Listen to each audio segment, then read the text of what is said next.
Thank you for that introduction. Wow, International Women's Day. I am so grateful to be here, and I'm really looking forward to hearing all the other speakers. Thank you. My first awareness of him was he had one arm around my throat and the other was holding a screwdriver to my neck. I scream and scream. He stabs me in the cheek. He stabs me in the neck. I scream and scream. He stabs me in the neck. He stabs me in the neck. He stabs me in the neck. He is small. I can overpower him. I grab the screwdriver and I thrust it into his side. He tightens the grip around my throat. I feel myself blacking out. I fight back. I lunge, I plunge, I hit, I kick, he stabs, I scream. I lunge, I plunge, I hit, I kick, he stabs, I scream. He stabs me in the throat. He stabs me in the mouth. I see a tooth flying through the air in slow motion. It must be mine. I don't feel it. I lunge, I plunge, I hit, I kick, he stabs. I scream. I lunge, I plunge, I hit, I kick, he stabs, I scream. Blood gushes down my face and neck, a lot of it. He stabs me again. I hit him in the face with my fist. He pushes me head down, shouting, "See what you made me do." He strangles me. My contact lens pop out. I can't see. We fall to the ground. He hits my head against the wall. I fight. He grabs a screwdriver. He stabs me in the ear. Blood gushes out. I scream. I can't hear the scream. How do we find our voice after a dark event? How do we find our power when it has been taken away from us? Hi, I am Lois Wagner, your friend for forgiveness, and this is my story. So how do we move from this place of darkness? What does the roadmap look like? Come with me on a journey from victim to survivor to thriver and beyond to freedom. On this journey, know that there will be roadblocks, dead ends, detours, hazards. You may have to do a U-turn, go back, find an alternative route. And know that there are others who are also on similar journeys, but they are riding on different vehicles and their destination is not quite the same. They will face different hazards, but they are going on a journey the same as you are, and they are there to support you. There are many people to support you. And let me be your guide and compass as we navigate the hills and the valleys, the twists and the turns. Let's follow each directional signpost on this roadmap together and reach a destination of freedom. The first one, the first road sign is to acknowledge. Acknowledge what has happened to you. Separate the emotions from the incidents. This happened. You can't undo it. You can't change it. Don't try and minimize it. It happened. Don't make excuses for yourself or for the offender or the perpetrator. Signpost 2 is to accept it. Accept that had the offender known better, they would have done differently or behaved differently. Understand it. There's a lovely acronym by Dr. Mark Brackett called RULER, and it's your permission to feel. So it's recognize the emotion. The R is recognize what that emotion is. Is it hatred? Is it anger? Is it fear? Understand the emotion, understand what it is and how it impacts on you and how you, with that emotion, are impacting on others. And label the emotion. So if it's anger or hatred, how deep is that hatred? Is it hatred or is it just dislike? Okay, is it fear or is it just discomfort? Label the emotion and then express it in all the elements of your senses. Smell, taste, hearing, touch. Really express it and feel that emotion. And then you get down to signpost 3, which is regulate the emotion. And that is to rate it on a scale of 1 to 10 and slowly bring it down before you replace it with a more positive emotion.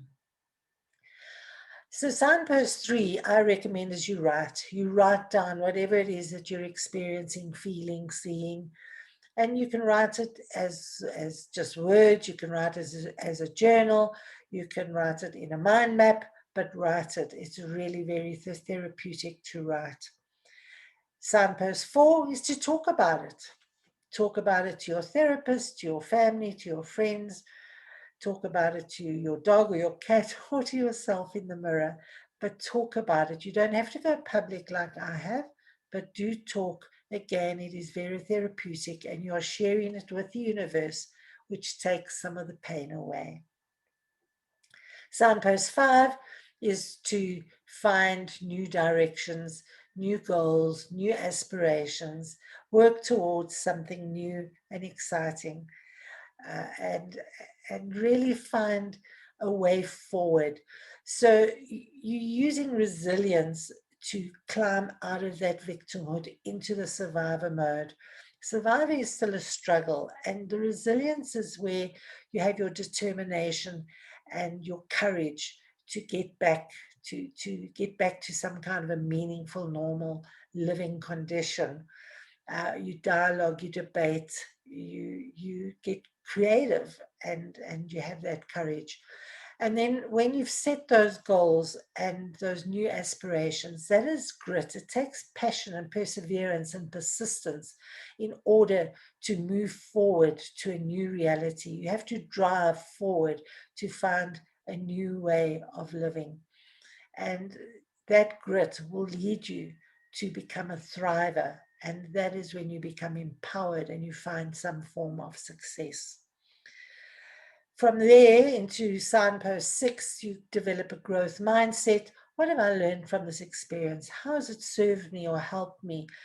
Or even a benefit mindset. How can I use this learning to give back and to support others? Then for signpost 7 is so important. It's forgiving yourself. It's forgiving yourself for being in that situation, for doing what you were doing. In my case, I was attacked and raped.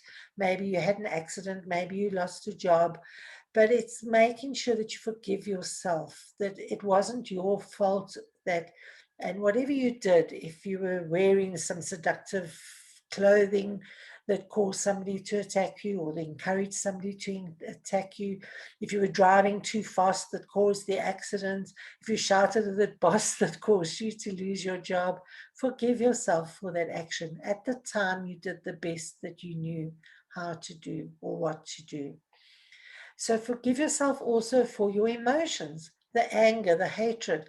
I hated my business partner who betrayed me, and I lost everything and went deep into debt. I hated him so much I wanted to kill him. And what use is that emotion? So forgive yourself for that emotion. It was real at the time, and I processed it and I worked through it, and I brought that emotion down from hatred down to dislike, eventually to acceptance. And now, if I see him in the street, I'll say hello. So it really is important that you forgive yourself for that emotion. And then finally, direction signpost 8. That is to forgive the other person, the perpetrator, the offender, whoever it was. And it's important that you understand what forgiveness is. When you don't forgive, you're bonded to that person. You're feeling all those negative emotions, the hatred, the discomfort, the fear, the blame, whatever it is that you are feeling, and you are bonded to that person. They may have already moved on with their life and they've gone on and they don't even realize that you are hurting. So what forgiveness does, all it does, it breaks that bond and it sets you free. I went back, the rapist was given a 25-year prison sentence, and I went to the prison 14 years after he was convicted. He was up for his parole hearing, and I went to the prison and I looked him in the eyes and I said, as I face you and I look you in the eyes, you know that you were and are totally responsible for your own thoughts and actions. And I do not condone what you have done. I accept back my power and I compassionately and completely forgive you. I take back my freedom. You know, it was so funny when I said those words, as I was saying them, I didn't know if I really meant it. But as I finished saying those words, it was the most freeing, liberating experience I have ever had. The authorities told me they would let me know in 7 days if he got parole or not. And I said to them, no, I don't want to know, because I was so free of this man now that I really have nothing to do with him, and I don't need to know where he is or what is happening in his life. I've taken back my life and I've taken back my freedom. And I ended up not walking out of that prison. I actually flew out of that prison. And so forgiveness is such a powerful, powerful act to do. I forgave the business partner for betraying me.